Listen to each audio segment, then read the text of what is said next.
পরীক্ষার জন্য 4টা দিন সময় পেলাম রে মাবুদ। আজকে মনে হয় কালকে পড়বো, কালকে মনে হয় পরশুদিন পড়বো। এইভাবে করতে করতে 7 দিনের মধ্যে 5টা দিন চলে গেল রে মাবুদ। আজকে যখন জীবনের প্রতি গভীর মায়া দয়া করে পড়ার টেবিলে বসলাম রে মাবুদ,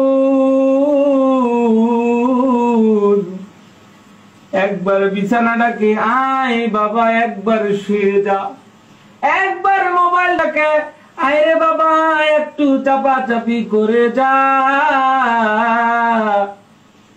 অতঃপর গভীর আগ্রহ নিয়ে যখন হিস্ট্রিক্যাল থট নিয়ে পড়ার টেবিলে বসলাম রে মাবুদ, একবার পড়ি উমাইয়া খেলাফত, আরেকবার পড়ি আব্বাসীয় খেলাফত। পড়তে পড়তে জীবনের প্রতি মায়া দয়া না করে বুঝতে পারি রে মাবুদ, তাদের পতনের ঘন্টা কত নিষ্ঠুর, কত নির্মম ছিল। আয় রব্বুল আলামিন, আজকে আমি ফাঁকিবাজি করেছি, পড়ি নাই, আমার এই দুর্বলতাকে কাজে লাগিয়ে পুঁজি করে আমার সাররা না জানি কখন আমার পতনের ঘন্টা বাজিয়ে দেয়।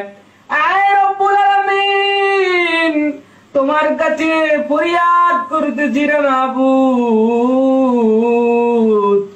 এবার আমার মেধাকে খুলে দাও, পরবর্তী সময়ে আর আমি ফাঁকিবাজি করব না।